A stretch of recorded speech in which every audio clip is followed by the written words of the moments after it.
भारत का क्षेत्रफल कितना है? इसका सही आंसर है 32,87,263 वर्ग किलोमीटर। इससे रिलेटेड कुछ इंपॉर्टेंट पॉइंट हैं जो एग्जाम में बार बार पूछे जाते हैं, इसको भी देख लेते हैं। यह विश्व के कुल भौगोलिक क्षेत्रफल का 2.4% हिस्सा है। क्षेत्रफल की दृष्टि से रूस विश्व का सबसे बड़ा देश है। भारत से बड़े 6 देश रूस, कनाडा, चीन, अमेरिका, ब्राजील, ऑस्ट्रेलिया। वर्ष 2011 की जनगणना के अनुसार यहां विश्व की 17.5% आबादी निवास करती है। क्षेत्रफल के आधार पर भारत एशिया महाद्वीप का तीसरा सबसे बड़ा देश है। भारत विश्व में क्षेत्रफल की दृष्टि से कौन सा स्थान रखता है? 7वां। भारत का क्षेत्रफल विश्व के कुल स्थलीय क्षेत्रफल का 2.42% है। क्षेत्रफल में विश्व का 8वां सबसे बड़ा देश अर्जेंटीना है। भारत भौगोलिक रूप से एशिया महाद्वीप के दक्षिणी भाग में स्थित है। रैंकिंग में ब्राजील 5वें और ऑस्ट्रेलिया 6वें स्थान पर आता है। भारत का कुल क्षेत्रफल 32,87,263 वर्ग किलोमीटर है। भारत की उत्तर दक्षिण विस्तार कितनी है? 3214 किलोमीटर। यह विस्तार उत्तर में लद्दाख से लेकर दक्षिण में कन्याकुमारी तक है। अक्षांशीय विस्तार का सीधा प्रभाव दिन और रात की अवधि पर पड़ता है। भूमध्य रेखा से दूरी बढ़ने पर सामान्यतः तापमान में कमी आती है। भारत पूरी तरह से पृथ्वी के उत्तरी गोलार्ध में स्थित है। भारत की मुख्य भूमिका दक्षिणतम बिंदु कन्याकुमारी 8 डिग्री 4 मिनट उत्तरी अक्षांश पर है। भारत की पूर्व पश्चिम विस्तार कितनी है? 2933 किलोमीटर।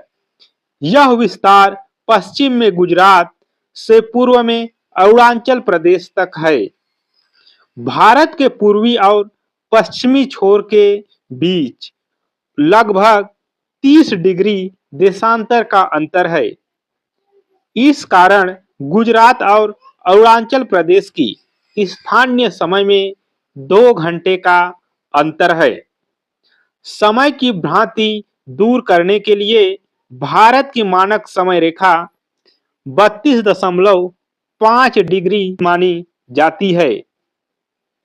कर्क रेखा पूर्व से पश्चिम की ओर भारत को लगभग 2 बराबर भागों में बांटती है। भारत का मुख्य भूभाग किस अक्षांशों के बीच स्थित है? इसका सही आंसर है 4 डिग्री 4 मिनट उत्तर से 37 डिग्री 6 मिनट उत्तरी अक्षांश के बीच है। कर्क रेखा भारत के लगभग मध्य से होकर गुजरती है। यह कर्क रेखा भारत के कुल 8 राज्यों से होकर गुजरती है। अक्षांशीय स्थिति के कारण भारत उष्ण और उष्णोष्ण दोनों जलवायु कटिबंधों में है। संपूर्ण भारत का अक्षांशीय विस्तार 6 डिग्री 45 मिनट से शुरू होता है। भारत की मुख्य भूमि का सबसे दक्षिणी अक्षांश कन्याकुमारी में स्थित है। भारत का मुख्य भूभाग किस देशांतरों के बीच स्थित है? इसका सही आंसर है 68 डिग्री 7 मिनट पूर्व से। देशांतरीय दृष्टि से भारत पूरी तरह से पृथ्वी के पूर्वी गोलार्ध में स्थित है। 82.5 डिग्री पूर्वी देशांतर को भारत का मानक समय निर्धारित किया गया है। भारतीय मानक समय ग्रीनविच मीन टाइम से 5 घंटे 30 मिनट आगे है। यह मानक समय रेखा भारत के 5 राज्यों यूपी, एमपी, सीजीओआर और एपी अर्थात उत्तर प्रदेश, मध्य प्रदेश, छत्तीसगढ़, उत्तर प्रदेश, आंध्र प्रदेश से गुजरती है। यह रेखा उत्तर प्रदेश के मिजोरम से होकर गुजरती है, प्रयागराज के समीप होते हुए। भारत का कौन सा भाग सबसे उत्तरी है? इंदिरा कोल, जम्मू कश्मीर या लद्दाख। यह काराकोरम पर्वतमाला में प्रसिद्ध सियाचिन ग्लेशियर के पास स्थित है। भूगोल में कोल का अर्थ दो पहाड़ों के बीच का पहाड़ी दर्रा होता है। प्रशासनिक दृष्टि से यह वर्तमान में केंद्र शासित प्रदेश लद्दाख का हिस्सा है। भारत की सबसे छोटी अंतरराष्ट्रीय सीमा यहीं पाकिस्तान में है। यह संपूर्ण क्षेत्र सामरिक और सैन्य दृष्टि से भारत के लिए अत्यंत महत्वपूर्ण है। भारत का कौन सा भाग सबसे दक्षिणी है? इंदिरा पॉइंट, ग्रेट निकोबार द्वीप। इससे पहले पिगमेलियन पॉइंट या पार्सन पॉइंट भी कहा जाता था। भूमध्य रेखा से इस दक्षिणी बिंदु की दूरी लगभग 876 किलोमीटर है। वर्ष 2004 में आई भयंकर सुनामी के कारण यह बिंदु समुद्र में जलमग्न हो गया था। यह बिंदु 6 डिग्री 45 मिनट उत्तरी अक्षांश पर बंगाल की खाड़ी के ग्रेट निकोबार में है। भारत की मुख्य भूमि का सबसे दक्षिणी बिंदु कन्याकुमारी है। भारत का कौन सा भाग सबसे पूर्वी है? किबिथु, अरुणाचल प्रदेश। यह अरुणाचल प्रदेश के अंजो जिले में स्थित एक छोटा सीमांत गांव है। यह गांव लोहित नदी के किनारे बसा हुआ है। भारत में सबसे पहले सूर्योदय इसी स्थान पर होता है। यह मैकमोहन रेखा के बिल्कुल समीप है। भारत और चीन की अंतरराष्ट्रीय सीमा है। सामरिक महत्व के कारण यहाँ भारतीय सेना की महत्वपूर्ण और सक्रिय छावनी है। भारत का कौन सा भाग सबसे पश्चिमी है? गुजरात का कच्छ सर क्रीक के पास है। यह पश्चिमी बिंदु गुजरात के कच्छ जिले में गुहार मोती के पास है। सर क्रीक भारत और पाकिस्तान के बीच एक विवादित समुद्री क्षेत्र है। यह एक ज्वारीय एस्चुअरी है जो कच्छ के रण से होते हुए अरब सागर में खुलती है। इसका नाम एक ब्रिटिश अधिकारी सर क्रीक के नाम पर रखा गया था। यहाँ पर विशाल दलदली भूमि और नमक के मैदान पाए जाते हैं। भारत की कुल तट रेखा की लंबाई कितनी है? इसका सही आंसर है 7516.6 किलोमीटर। भारत की मुख्य भूमि की तट रेखा की कुल लंबाई 6100 किलोमीटर है। 7516.6 किलोमीटर में मुख्य भूमि के साथ अंडमान निकोबार और लक्षद्वीप भी शामिल है। गुजरात राज्य की तट रेखा भारत में सबसे लंबी है, लगभग 1214 किलोमीटर। गोवा राज्य की समुद्री तट रेखा सबसे छोटी है, लगभग 101 किलोमीटर। भारत के कुल 9 राज्य और 4 केंद्र शासित प्रदेश समुद्र तट से अपनी सीमा साझा करते हैं। भारत की स्थलीय सीमा की लंबाई कितनी है? 15,200 किलोमीटर लगभग। भारत की यह विशाल स्थलीय सीमा कुल 7 पड़ोसी देशों के साथ लगती है। सबसे लंबी अंतर्राष्ट्रीय सीमा बांग्लादेश के साथ साझा करती है, 4096.7 किलोमीटर। सबसे छोटी अंतर्राष्ट्रीय सीमा अफगानिस्तान के साथ है, 106 किलोमीटर। यह पाकिस्तान के क्षेत्र के समीप है। भारत के 16 राज्य और 2 केंद्र शासित प्रदेश अंतर्राष्ट्रीय सीमा बनाते हैं। भारत और चीन के बीच की अंतर्राष्ट्रीय सीमा को मैकमोहन रेखा कहा जाता है। भारत में कितने राज्य हैं? 28। भारत का अंतिम गठित राज्य तेलंगाना है, जिसका निर्माण 2 जून 2014 को हुआ था। वर्ष 2019 में जम्मू कश्मीर का पूर्ण राज्य का दर्जा समाप्त कर उस क्षेत्रफल की दृष्टि से राजस्थान सबसे बड़ा और गोवा सबसे छोटा राज्य है। जनसंख्या की दृष्टि से उत्तर प्रदेश भारत का सबसे बड़ा राज्य है। जनसंख्या की दृष्टि से सिक्किम भारत का सबसे छोटा राज्य है। भारत में कितने केंद्र शासित प्रदेश हैं? 8 केंद्र शासित प्रदेश हैं। 31 अक्टूबर 2019 को लद्दाख और जम्मू कश्मीर को नया केंद्र शासित प्रदेश बनाया गया। 26 जनवरी 2020 को दमन दीव और दादरा नगर हवेली का विलय कर एक कर दिया गया। क्षेत्रफल की दृष्टि से सबसे बड़ा केंद्र शासित प्रदेश लद्दाख है। सबसे छोटा केंद्र शासित प्रदेश लक्षद्वीप है, जिसका क्षेत्रफल केवल 32 वर्ग किलोमीटर है। भारत में दिल्ली और पुडुचेरी में अपनी स्वयं की विधानसभाएं मौजूद है। भारत की राजधानी कौन सी है? नई दिल्ली। 2011 के दिल्ली दरबार में कलकत्ता से दिल्ली राजधानी लाने की ऐतिहासिक घोषणा हुई। वर्ष 2012 में कलकत्ता से विधिवत रूप से दिल्ली को राजधानी स्थानांतरित किया गया। 13 फरवरी 1931 को नई दिल्ली का आधिकारिक उद्घाटन राजधानी के रूप में हुआ। इसके प्रमुख ब्रिटिश वास्तुकार एडविन लुटियंस और हर्बर्ट बेकर थे। अनुच्छेद 239 डबल ए के तहत दिल्ली को राष्ट्रीय राजधानी क्षेत्र का विशेष दर्जा मिला। भारत का सबसे बड़ा राज्य कौन सा है क्षेत्रफल की दृष्टि से? राजस्थान।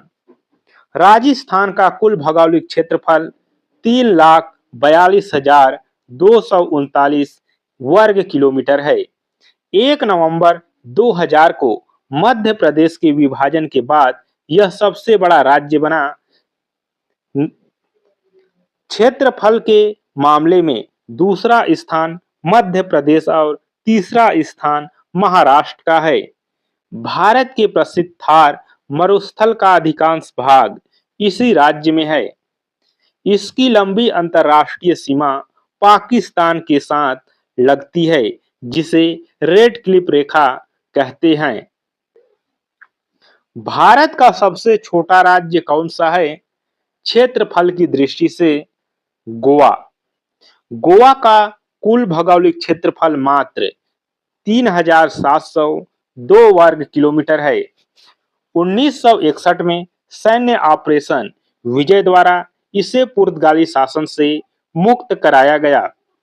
30 मई 1987 को 56वें संविधान संशोधन द्वारा इसे भारत का पूर्ण राज्य बनाया गया। प्रशासनिक दृष्टि से गोवा में केवल 2 जिले उत्तरी गोवा और दक्षिणी गोवा है।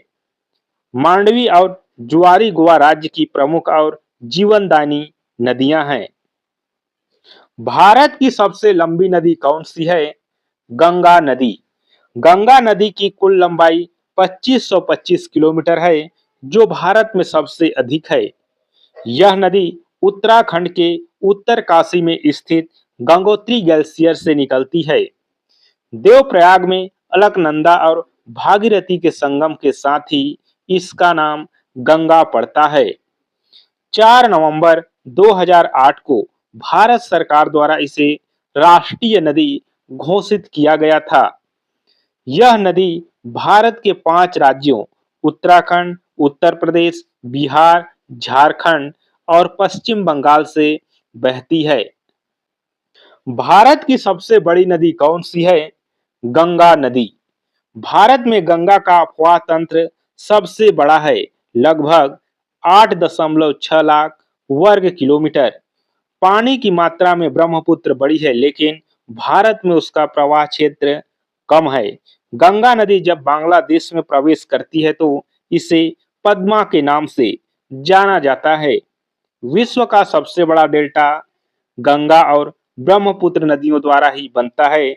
वह डेल्टा का नाम है सुंदरवन डेल्टा। इस नदी की सबसे बड़ी और प्रमुख सहायक नदी यमुना है।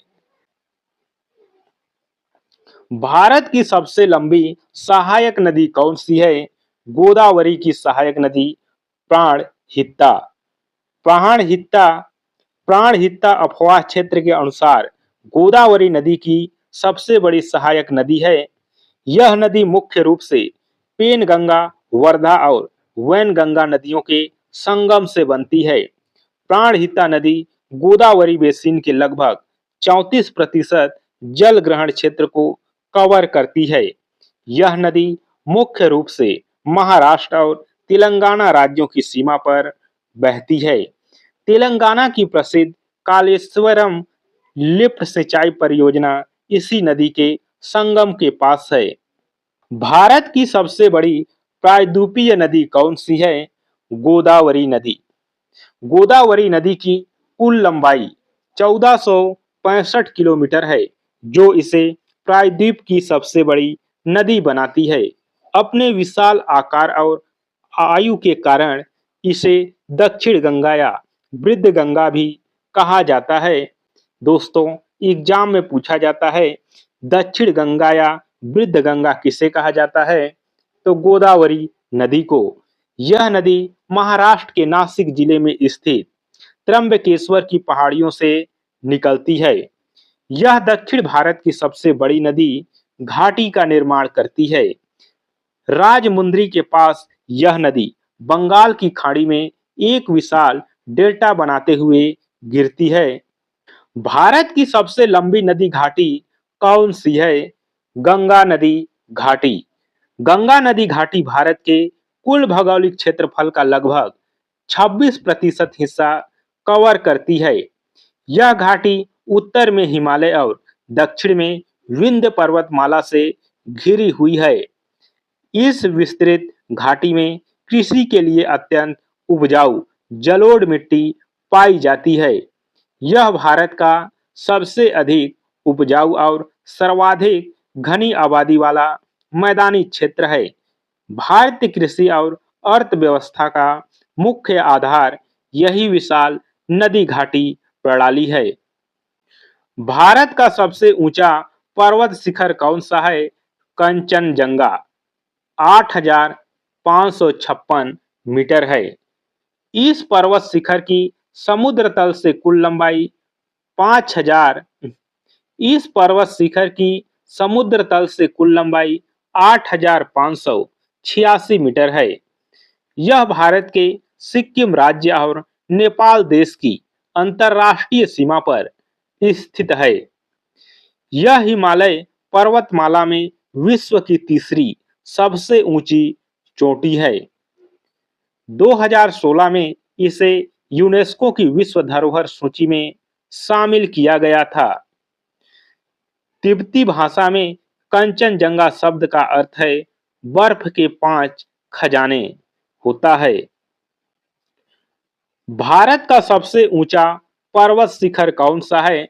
Mount Everest 8,848.86 metre. वर्ष 2020 में नई संयुक्त माप के अनुसार इसकी सटीक ऊंचाई 8,848.86 मीटर है। नेपाल में इसे सागर माथा और तिब्बत में चोमो लुंगमा कहा जाता है। 1953 में एडमंड हेलरी और तेनजिंग नोर्गे ने पहली बार इस चोटी पर फतह प्राप्त की थी। यह पर्वत शिखर ग्रेट हिमालय श्रृंखला का सबसे प्रमुख हिस्सा है। भारत का सबसे बड़ा मरुस्थल कौन सा है? थार मरुस्थल। थार मरुस्थल को ग्रेट इंडियन डेजर्ट भी कहा जाता है। इसका लगभग 85% भाग भारत में और 15% भाग पाकिस्तान में है। क्षेत्रफल की दृष्टि से यह दुनिया का 17वां सबसे बड़ा मरुस्थल है। विश्व में सबसे अधिक जैव विविधता और जनसंख्या घनत्व वाला मरुस्थल थार ही है। इस शुष्क क्षेत्र में बहने वाली एकमात्र प्रमुख मौसमी नदी लूनी है। भारत का सबसे बड़ा वन क्षेत्र वाला राज्य कौन सा है?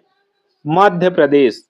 भारत वन स्थिति रिपोर्ट 2021 के अनुसार मध्य प्रदेश प्रथम स्थान पर है। क्षेत्रफल के अनुसार दूसरे स्थान पर अरुणाचल प्रदेश और तीसरे पर छत्तीसगढ़ है। राज्य के कुल भौगोलिक क्षेत्रफल के प्रतिशत के आधार पर मिजोरम में सर्वाधिक वन है, 84.53%। वर्तमान में भारत का कुल वनावरण और वृक्षारोपण देश के क्षेत्रफल का 24.62% है। मध्य प्रदेश को इसके विस्तृत वनों और बाघों की संख्या के कारण टाइगर स्टेट भी कहते हैं। भारत का राष्ट्रीय पशु कौन सा है?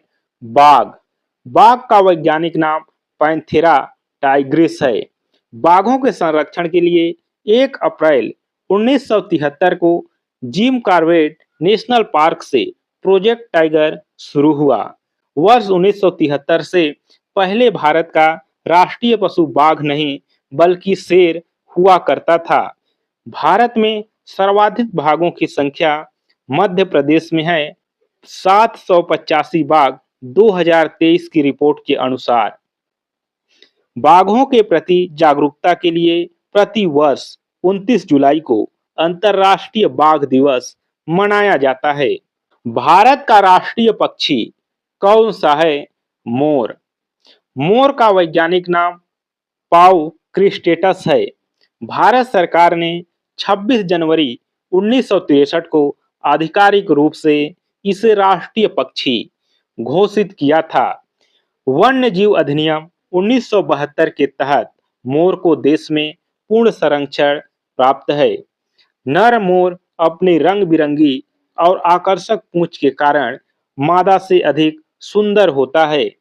सिकंदर महान इसकी सुंदरता से इतना प्रभावित हुआ था कि वह इसे अपने साथ यूरोप ले गया। दोस्तों, आज के इस क्लास में बस इतना ही। क्लास कैसा लगा कमेंट कर जरूर बताएं। फिर मिलेंगे अगली क्लास में।